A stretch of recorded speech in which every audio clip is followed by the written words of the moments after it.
Perjuangan geng Porji untuk menyelamatkan si Peot, Parungkat dan lain-lain benar-benar bikin kita ngilu guys. Si Kona pingsan, si Robi yang kakinya hampir putus, dengan luka di wajah yang amat sangat menyedihkan.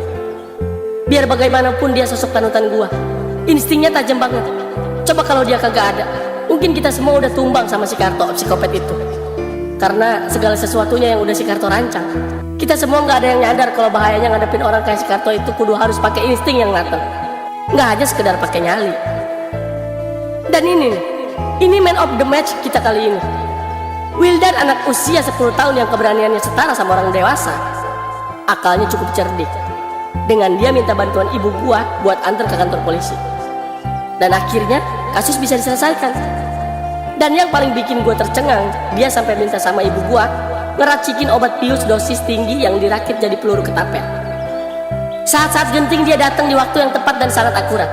Siapa itu woi yang ngajarin dia naik pohon dan ngebidik Karto? Hebatnya tepat banget. Good job buat Wildan. Akhirnya sore itu rumah Parungkat disegel sementara sama polisi untuk mendapatkan keterangan dari Pak Anton dan dari Pak Karto. Untuk Parungkat, sekarang dia lagi dirawat di rumah sakit. Badannya panas tinggi dan gak mau makan, serta masih belum mau ngomong. Kalau dia sih, kata bapaknya udah sempat sadar, tapi mungkin karena efek gas beracun yang bikin kepala pusing dan dada sesek, jadi dia minta banyak-banyak istirahat dulu. Cepet sembuh ya Bi. Kondisi dia bisa dibilang ya paling parah dari yang lain. Tapi dia bisa bertahan karena ngedenger bininya hamil, makanya dia kuat. Tapi emang dia orangnya kuat kok. Cepet pulih ya Bi. Makasih ya Dok, lu keren Dok. Lu berhasil ngebawa Parungkat, Peot dan Molly keluar. Pokoknya lu keren lah. Ibu gua masih kepo atas kejadian tadi, dan Bang Topan ngejelasin dengan santai dan bisa dimengerti. Orang tua Pak Karto dibawa ke dinas sosial untuk dibina dan sesekali dicek kesehatannya. Semoga sehat selalu ya. Kasihan anjir bertahun-tahun tinggal di ruang bawah tanah. Kalau untuk orang ini, akad apa yang cocok untuk dia? Tulis di kolom komentar ya. Jujur aja, ada satu hal yang dari tadi terus muter di kepala gua. Bukan soal rumahnya Pak Rungkat, bukan juga soal jebakan-jebakan si Karto, tapi tusuk konde yang dikasih sama ibunya Karto ke Aldo. Entah kenapa, sejak nenek itu nyerahin konde tersebut, ekspresinya langsung berubah. Kayak ada sesuatu yang akhirnya bisa dia lepas. Kayak ada amanah yang udah lama dia simpan. Awalnya gua pikir ya cuma tusuk konde biasa, paling peninggalan almarhum istrinya, atau kenang-kenangan waktu muda. Tapi pas nenek bilang, setiap malam Jumat Kliwon mandiin pakai air kelapa hijau sama bunga 7 rupa. Nah, di situ gua mulai mikir, ini jelas bukan sekadar perhiasan. Pasti ada cerita di baliknya. Sesampainya di rumah, aku duduk sambil memperhatikan konde itu. Warnanya sudah kusam, ukirannya juga mulai pudar. Tapi anehnya, semakin lama aku melihatnya, semakin kelihatan indah, seperti bukan buatan sembarangan. Aku membaliknya pelan. Di bagian belakang ternyata ada ukiran huruf kecil. Aku nggak begitu paham tulisan Jawa kuno. Yang terbaca cuma satu kata, sabar. Aku langsung teringat pesan nenek, rawat baik-baik ya Nduk.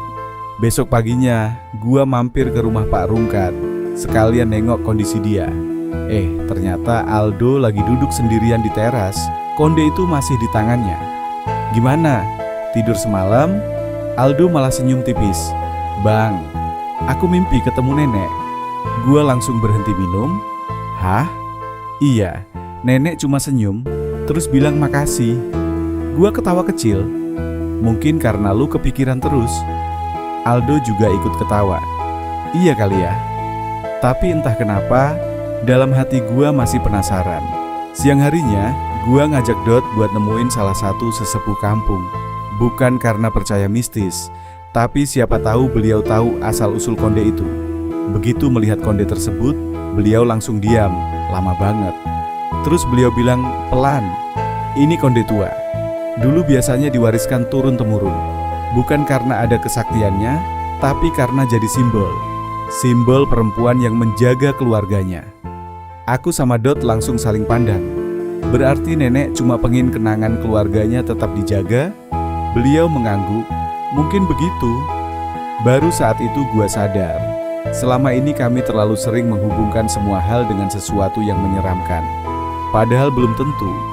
Bisa aja konde itu cuma benda penuh kenangan, satu-satunya barang yang berhasil diselamatkan ibunya Karto setelah hidup bertahun-tahun di ruang bawah tanah. Makanya dia nggak mau konde itu hilang. Dia cuma ingin ada orang baik yang merawatnya. Malam Jumat, Kliwon akhirnya tiba. Aku ingat pesan nenek. Aku siapkan air kelapa hijau sama bunga 7 rupa. Bukan karena takut, bukan juga karena berharap sesuatu, tapi karena aku sudah janji. Aku membersihkan konde itu pelan-pelan sampai semua debu yang menempel hilang. Setelah selesai, aku simpan di dalam kotak kayu kecil. Semoga nenek sehat selalu. Aku berdoa pelan. Beberapa hari kemudian, kami mendapat kabar. Ibunya Karto mulai betah tinggal di panti sosial. Kesehatannya juga mulai membaik. Beliau bahkan masih sempat bertanya kepada petugas, "Gimana Aldo? Kondeku dirawat ora?" Saat petugas bilang kalau Aldo benar-benar merawat konde itu, nenek cuma tersenyum. Katanya, "Syukur, aku wis tenang." Mendengar cerita itu gue ikut lega, karena akhirnya gue paham yang diwariskan nenek bukan benda keramat, bukan pula pusaka sakti, melainkan sebuah kepercayaan bahwa di tengah begitu banyak kebencian yang pernah dialami keluarganya, masih ada orang baik yang mau menjaga kenangan terakhir mereka. Dan mungkin itulah alasan sebenarnya kenapa konde itu diberikan kepada Aldo. Sejak hari itu, Aldo benar-benar menepati janjinya. Setiap malam Jumat Kliwon, konde itu selalu dia bersihkan pelan-pelan, persis seperti pesan nenek. Pakai air kelapa hijau, ditaburi bunga 7 rupa, lalu dikeringkan dengan kain putih yang bersih. Awalnya gue sama Dot cuma senyum-senyum aja. Dalam hati gue bilang, ya udahlah, namanya juga pesan orang tua. Nggak ada salahnya dihormati selama nggak merugikan siapapun. Seminggu, 2 minggu, sampai hampir 1 bulan berlalu. Kasus Karto mulai selesai. Rumah Pak Rungkat juga sudah dibuka lagi setelah polisi selesai melakukan penyelidikan. Semua mulai menjalani hidup seperti biasa. Pak Peot sudah bisa bercanda lagi. Robi masih terapi jalan. Kona juga mulai pulih walaupun sesek napasnya kadang masih terasa. Dan gua pikir cerita ini benar-benar sudah selesai. Sampai suatu sore Aldo datang ke rumah gua. Mukanya kelihatan bingung. "Bang, gua boleh nanya sesuatu?" "Gimana ya? Gua kayak nemu sesuatu di dalam konde ini." Gua langsung menatap Dot. "Emangnya kenapa?" Aldo menyerahkan konde itu ke gua. "Bang, coba lihat bagian bawahnya." Gua perhatikan baik-baik. Sekilas memang enggak ada yang aneh. Tapi waktu gua pencet ukiran bunga di bagian tengah, klik, gua langsung kaget. Ada bunyinya. Dot langsung mendekat. "Mana coba?" Dia ikut mencoba. Benar, ada bagian kecil yang bisa digeser. Pelan-pelan gua dorong. Lalu keluar gulungan kertas kecil dari dalam gagang konde. Kami bertiga saling berpandangan.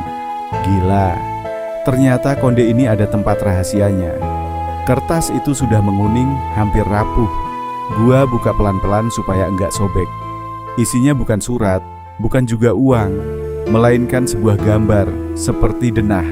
"Bang," Dot langsung menunjuk salah satu sudut gambar. "Itu bukannya rumah Pak Rungkat?" Gua mengangguk pelan. "Iya, tapi kok beda?" Di belakang rumah tergambar sebuah jalan kecil. Padahal selama ini kami enggak pernah melihat jalan itu.